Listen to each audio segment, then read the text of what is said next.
کل قیامت کے دن میدان محشر میں اللہ کے سامنے کھڑا ہے اور جانتا ہے کہ تو نے دنیا کے اندر کوئی نیک عمل کیا نہیں، جانتا ہے نمازیں تو نے نہیں پڑھی، دوسروں کو دھوکہ دیتا رہا، کاروبار میں دھوکہ دیتا رہا، اس چیز کو بہت اچھی طرح جانتا ہے،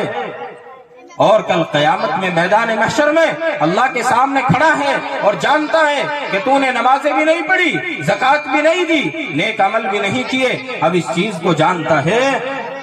کہ اب تیرا جو حساب و کتاب ہوگا وہ جہنم کا فیصلہ ہوگا، اب تو جہنم میں جا کے رہے گا۔ کیوں؟ اس لیے کہ کوئی نیک عمل کیا نہیں، اپنی زندگی کو ساری ایسے ہی گزار دیا۔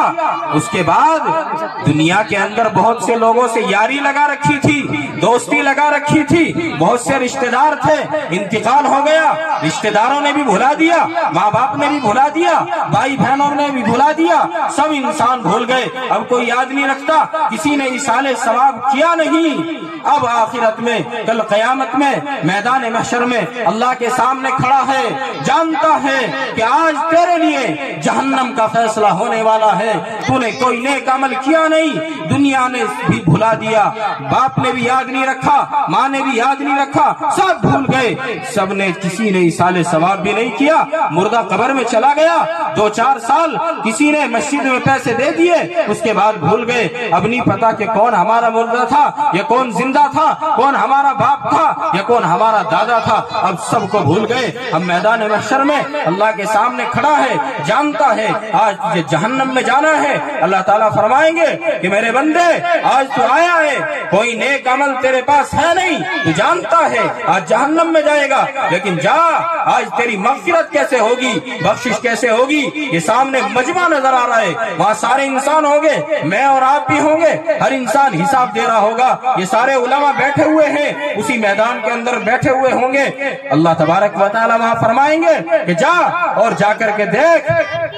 اس مجمع کے اندر چلا جا، اے اللہ وہاں جا کے کیا کروں؟ فرمایا تیری بخشش کا نظام سمجھا رہا ہوں، وہاں جا اور جا کر کے امت محمدیہ صلی اللہ علیہ وسلم کے لوگوں کو دیکھ اور ان میں وہاں تلاش کر، کوئی حافظ قرآن تجھے مل جائے، اس کا ہاتھ پکڑ اور کہہ دے کہ آپ جی آج چلو میرے ساتھ۔ اللہ نے کہا ہے کہ اگر کسی حافظ نے آ کر کے کہہ دیا کہ اللہ اس کو چھوڑ دو، جہنم کے بجائے جنت میں بھیج دو، تو جنت میں بھیج دوں گا۔ آج میری مغفرت اور بخشش ہونی ہے، آج آپ میری سفارش کر دیجئے۔ آج دنیا کے اندر یہ چہروں کو دیکھ لیجئے، یہ حافظ قرآن بیٹھے ہوئے ہیں، آپ کے مدرسے میں رہتے ہیں، آپ کی مسجدوں میں رہتے ہیں، آج یہ دنیا کا موقع ہے، ان سے دوستیاں لگا لیجئے، انہیں اپنے دلوں کے اندر جگہ دیجئے، ان کی محبتوں کو، ان کی عظمت کو اپنے سروں پر رکھ لیجئے اور اپنے دلوں کے اندر جگہ دیجئے۔ کیوں؟ اس لیے کہ کل قیامت کے میدان میں کام آئیں گے۔ اگر اس کو کوئی حافظ مل جائے گا اور وہ کہہ دے گا کہ اللہ اس بندے کی بخشش فرما دے، اس بندے کو معاف کر دے، جہنم کے بجائے جنت میں بھیج دے، اللہ فرماتا ہے کہ میں اس بندے کو جہنم کے بجائے جنت میں بھیج دوں گا۔ لیکن میرے بزرگوں، اگر اس کی زندگی ایسی نہیں ہوگی جیسی ہماری اور آپ کی ہے کہ امام صاحب کے پیچھے نماز پڑھنے کے لیے چلے گئے اور ہمیں پہلے ہی معلوم ہو گیا کہ امام نے نماز پڑھا دی، لیکن ہمیں پتا ہے کہ ہماری نماز امام کے پیچھے نہیں ہوئی۔ پتہ نہیں آج کل تو لوگوں کو کہاں سے کوئی ایسی مشین ہاتھ لگ گئی کہ پہلے ہی فیصلہ کر لیتے ہیں کہ ہماری امام کے پیچھے نماز ہوئی ہے نہیں۔ ارے میرے بزرگوں، یہ وہ نماز کہ جس کے بارے میں اللہ کے نبی علیہ السلام نے بھی کوئی نشانی نہیں بتائی کہ امام کے پیچھے نماز ہوئی ہے نہیں، بلکہ یہ تو اللہ جانتا ہے یا وہ انسان جانتا ہے جس نے نماز پڑھی ہے کہ تیری نماز ہو گئی یا نہیں ہو گئی، یہ تو اللہ کا کام ہے۔ لیکن میرے بزرگوں، آج تو ہمارا معاملہ یہ ہے کہ کسی امام کی ذرا کوئی خامی نظر آئی تو ہم خود ہی فیصلہ کر لیتے ہیں کہ اس امام کے پیچھے تو ہماری نماز ہی نہیں ہوئی۔ پتہ نہیں کون سی مشین لوگوں کے ہاتھ لگ گئی کہ امام کے پیچھے نماز ہوئی یا نہیں، اس کا پہلے ہی پتہ لگا لیتے ہیں۔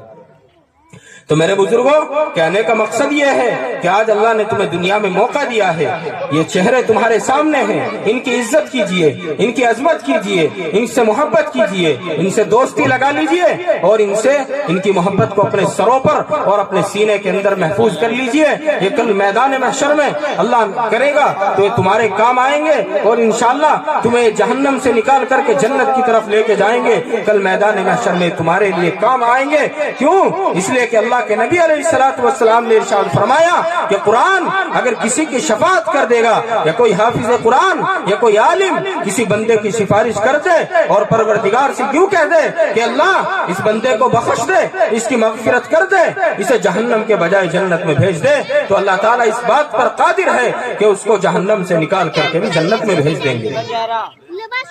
تو میرے بزرگوں، ان کی محبت کو اپنے دلوں کے اندر بٹھائیے، ان کی عظمت کو اپنے سینوں کے اوپر بٹھائیے، ان کی محبت کو، ان کی عظمت کو اپنے دلوں میں جگہ دیجئے۔ اور دنیا کا دستور ہے، دنیا کا یہ دستور چلا آیا ہے کہ اگر کسی انسان کو کوئی تھانے دار بلا لے اور کسی کی وہاں جان پہچان ہو، وہ اس کو لے کر کے جاتا ہے کہ چلو میں نے فلاں جرم کر دیا، پولیس نے مجھے بلایا ہے، آپ میری سفارش کرا دینا، مجھے چھوڑ دینا۔ اور وہ پولیس اسٹیشن، وہ پولیس تھانہ ذرا کچھ دور ہو تو راستے میں کبھی کبھی چائے اور ناشتہ جو ہوتا ہے تو اس کا خرچہ کون دیتا ہے؟ جس کو سفارش کے لیے لے کے جا رہے وہ دیتا ہے یا جو لے کے جا رہا وہ دیتا ہے؟ بھئی مجرم دیتا ہے نا، جو اپنے کام کے لیے لے کے جا رہا ہے، جس کو کام نکالنا ہے۔ یا کچہری میں جو وکیل کرتے ہیں، جو تمہاری وکالت کرتا ہے، اسے کون دیتا ہے خرچہ؟ وہی دیتا ہے نا جس کا کیس لڑا جا رہا ہے۔ تو آج یہ موقع ہے، ان کا خرچ اٹھاؤ اور کل قیامت کے دن یہ تمہارے کام آئیں گے، تمہارے وکیل بنیں گے۔ تمہارے ان کے خرچ کی ذمہ داری اور ان کے مدرسوں کی اور ان کی مسجدوں کی اور ان کی ذاتی خرچ کی ذمہ داری یہ سب آپ کی ہے۔ ان کے خرچ کو اٹھاؤ، انہیں محبت کے ساتھ اپنے پاس میں بٹھاؤ، ان کی محبت کو اپنے دلوں کے اندر لاؤ، اور جب ان کی محبتیں ہمارے دلوں کے اندر آ جائے گی تو مجھے تو امید یہ ہے کہ انشاءاللہ ہماری دنیا بھی بنے گی اور آخرت بھی بنے گی۔